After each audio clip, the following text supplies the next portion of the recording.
안녕하십니까? 2022년 3월 18일 금요일 인도네시아 헤드라인 시작합니다. 첫 번째 소식입니다.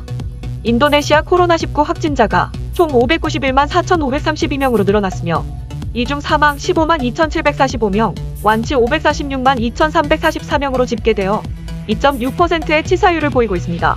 인도네시아의 코로나19 1일 확진자 수는 15,000명 수준을 유지하고 있습니다.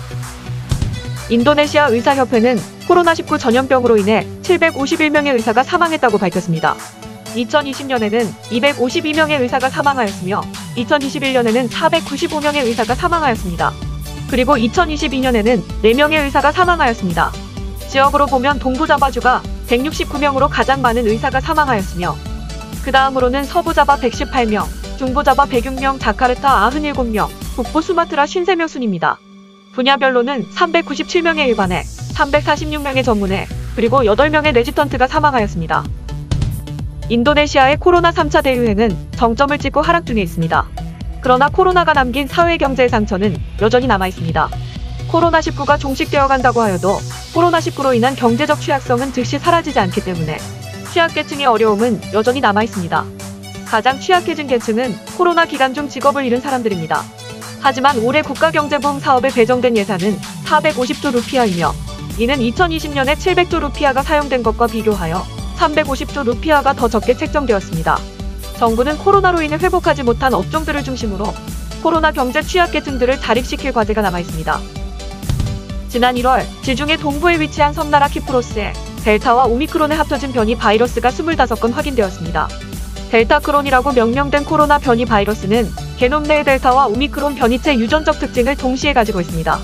키프로스 대학의 분자 바이러스학 교수는 환자가 오미크론과 델타에 동시 감염이 일어났을 때 이 변이체들이 조합 변이를 일으키는 것으로 보인다고 말하였습니다. 델타크론은 현재 유럽과 미국에서도 발견되고 있으며 인도네시아에서도 첫 사례가 감지되었습니다. 3월 10일 기준 프랑스에서 33건의 델타크론 사례가 감지되었으며 덴마크에서 8건, 독일에서 1건, 네덜란드에서 1건이 보고되었으며 미국 캘리포니아에서도 1건의 사례가 보고되었습니다. 인도네시아 보건부 대변인은 인도네시아에서도 1건의 델타크론 변이체가 발견되었는데 델타 변이체에 감염된 후 오미크론 변이체에 추가로 감염되어 나타난 것으로 보인다고 의사협회에서는 말하고 있습니다. 델타크론의 사례가 극히 드물기 때문에 중증도의 위험이나 백신의 무력화 등에 대한 데이터를 집계할 수는 없지만 델타크론은 오미크론 변이 바이러스보다 덜 위험할 것으로 추측되고 있습니다. 다음 소식입니다. 인도네시아는 최근 몇 년간 디지털 경제의 급속한 발전을 이뤄냈습니다.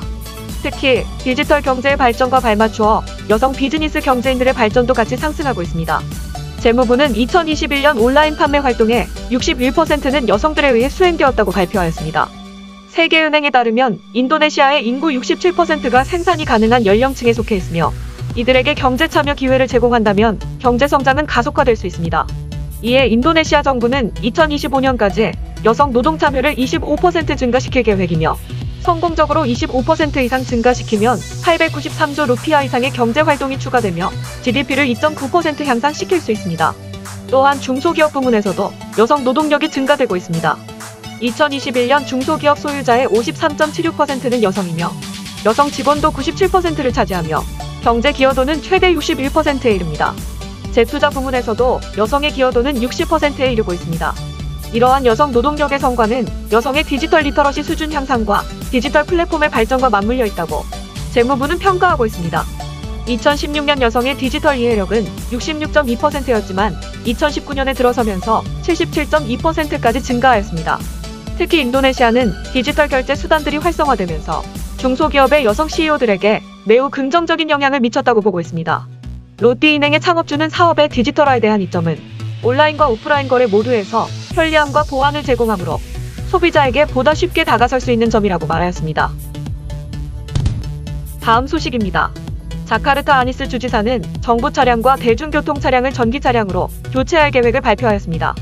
다만 관용 차량의 경우는 한 번에 교체하기보다는 추가로 구매하는 모든 차량을 전기 차량으로 점진적 교체를 추진할 예정이며 대중교통에 대한 교체 계획이 우선시되고 있다고 밝혔습니다. 이는 새로운 자카르타 교통정책은 대기오염 문제에만 국한된 것이 아니라 증가하는 교통 혼잡에 대한 해소책으로 기대하고 있기 때문입니다. 즉 관용 차량보다 대중교통의 교체를 먼저 하여 도로 혼잡을 줄이려는 것입니다. 이에 따라 자카르타시에서 운영하는 트랜스자카르타 버스와 같은 대중교통 차량을 전기차로 교체하는 것을 우선시하고 있으며 정책에 따라 현재 전기 버스는 30대가 운영 중에 있으나 2022년 말까지 100대로 늘리는 것을 목표로 하고 있습니다. 한편 현재 트랜스자카르타 버스는 총 4,000대가 운영 중에 있으며 2024년 말까지 전기 차량으로 2,000대를 교체할 계획입니다. 다음 소식입니다. 인도네시아가 식용유 가격 상승세를 억제하기 위해 함유 수출에 대한 규제를 강화할 것이라고 발표하였습니다. 무역부 장관은 식용유 시장 공급량이 여전히 부족하고 계속 오르는 가격을 통제하기 위해 내수 공급 비율을 기존의 20%에서 30%로 높이기로 한다고 말하였으며 3월 9일 제정 하루 만에 즉시 시행되었습니다. 현재 인도네시아 전역에는 저렴한 식용유 공급이 부족하여 함유 의무제에 속하는 저렴한 식용유를 구매하기 위해 긴 줄이 들어선 모습을 쉽게 볼 수 있습니다. 인도네시아는 세계 최대 함유 생산국이지만 식용유의 국제 가격이 올해 초 40%로 대폭 상승함에 따라 인도네시아 당국은 1월 하순부터 처음으로 식용유 수출에 대한 규제를 시작했습니다. 무역부 장관은 식용유 내수 공급 비율을 30%로 올리는 것은 공급과 가격이 정상화될 때까지 유지할 것이라며 인도네시아 본토 수요가 최우선이라고 취지를 설명하였습니다. 인도네시아 정부는 6개월 후에 식용유 내수 공급 비율을 늘리는 것에 대해 계속 조정할 필요가 있는지를 다시 검토할 계획입니다. 또한 인도네시아의 식용유 수출 규제, 러시아와 우크라이나의 충돌로 인해 해바라기 씨유의 공급량 감소에 따라 말레이시아의 팜유 가격도 상승한 것으로 나타났습니다. 또한 인도네시아가 식용유의 내수 공급량을 늘린다는 소식을 발표한 뒤 말레이시아의 팜유 선물 가격은 10% 급등했습니다. 다음 소식입니다. 전해액 제조 전문 기업 엔캠이 인도네시아의 2차 전지 핵심 소재인 전해액 공장을 설립합니다. 인도네시아의 전해액 생산 라인을 구축하는 것은 엔캠이 최초이며 올해 인도네시아의 전해액 공장을 착공하여 2023년 가동하는 게 목표입니다. 엔캠의 대표는 인도네시아 전해액 공장 설립을 위해 투자액, 부지, 생산 규모 등에 대해 최종 검토를 벌이고 있다고 말했습니다. 전해액은 2차 전지를 구성하는 4대 핵심 소재이며 배터리 내부에서 리튬이온이 이동할 수 있도록 도와주는 매개체 역할을 합니다. 특히 전해액 유통기한은 생산일로부터 3에서 4개월 정도로 짧은 만큼 배터리 생산 공장 인근에 있어야 하는 소재입니다. 이처럼 엔캠은 현대자동차와 LG에너지솔루션의 전기차 배터리 합작 공장의 전해액 수요를 충족하기 위해 진출한 것이며 특히 인도네시아는 전기차 성장 가능성이 매우 높아 향후 합작사 생산 능력도 크게 확대될 전망입니다. 참고로 현대자동차와 LG에너지솔루션의 합작 공장은 2024년 가동을 목표로 건설하고 있습니다. 엔캠은 2012년 국내 전해액 업체 가운데 후발주자로 뛰어들었지만 국내외 최대 규모 전해액 공장을 운영하고 있으며 2021년 생산 능력은 12만 5천 톤입니다. 현재 유럽, 미국, 중국의 전해액 공장을 운영하고 있으며 인도네시아의 신규 공장 건설을 준비하고 있습니다. 다음 소식입니다. 지난 14일 조코이 대통령은 보르네오섬 동부 깔리만탄 신수도 부지의 개발 원점을 방문해 단합 의식을 주관하고 현장에 설치된 텐트에서 하룻밤을 보낸 뒤 다음날 자카르타로 돌아갔습니다.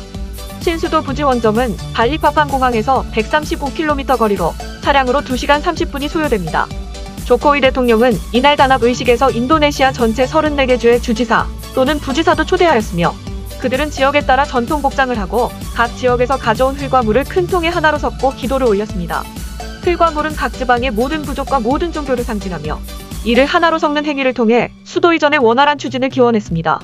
아니스 자카르타 주지사가 가장 먼저 조코이 대통령에게 흙과 물을 건넸고 동부 깔리만탄 주지사가 마지막을 장식했습니다. 조코이 대통령은 우린 방금 인도네시아 전국에서 가져온 흙과 물을 하나로 섞어 수도 이전에 대한 하나가 된 마음을 표했다며 중앙정부와 지자체, 군경, 민간부문 모두가 강력히 힘을 합해 새로운 수도를 건설할 것이라고 말했습니다. 이후 함께 각 지방을 대표하는 나무를 심은 뒤 나머지 주지사들은 현장을 떠났고 깔리만탄 5개 주의 주지사들은 대통령과 함께 텐트에서 밤을 보냈습니다. 주지사 외에도 내각 사무처 장관과 국영기업부 장관, 투자조정부 장관 등도 캠핑에 참여하였습니다. 조코이 대통령이 신수도 부지에서 전체 주지사와 주요 장관들을 데리고 행사를 하는 것은 임기 내 수도 이전의 기틀을 마련하겠다는 강한 의지 표명으로 해석됩니다.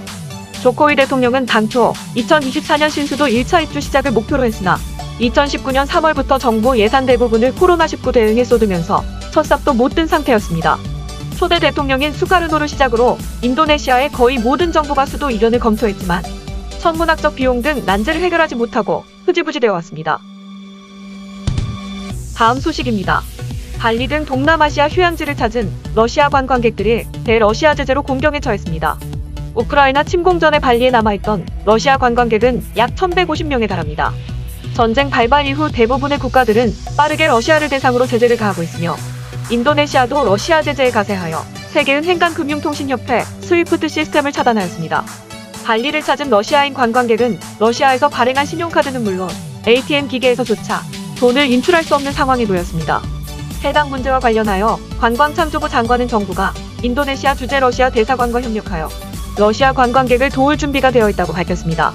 장관은 러시아 관광객뿐만 아니라 우크라이나 관광객에 대한 처우도 우크라이나 대사관과 협력하여 해결하고 있다고 덧붙였습니다. 러시아인들은 일부 중동 항공사의 여객기를 이용해 환승 루트로 귀국할 수도 있지만 결제가 어려운 상황입니다. 특히 러시아 여행객들은 루블화 가치 폭락으로 항공권을 구입하기는커녕 숙박비나 식사비 등도 내지 못하고 있습니다. 발이 묶인 러시아인들은 발리뿐만 아니라 태국, 필리핀 등의 동남아시아 휴양지에도 있습니다.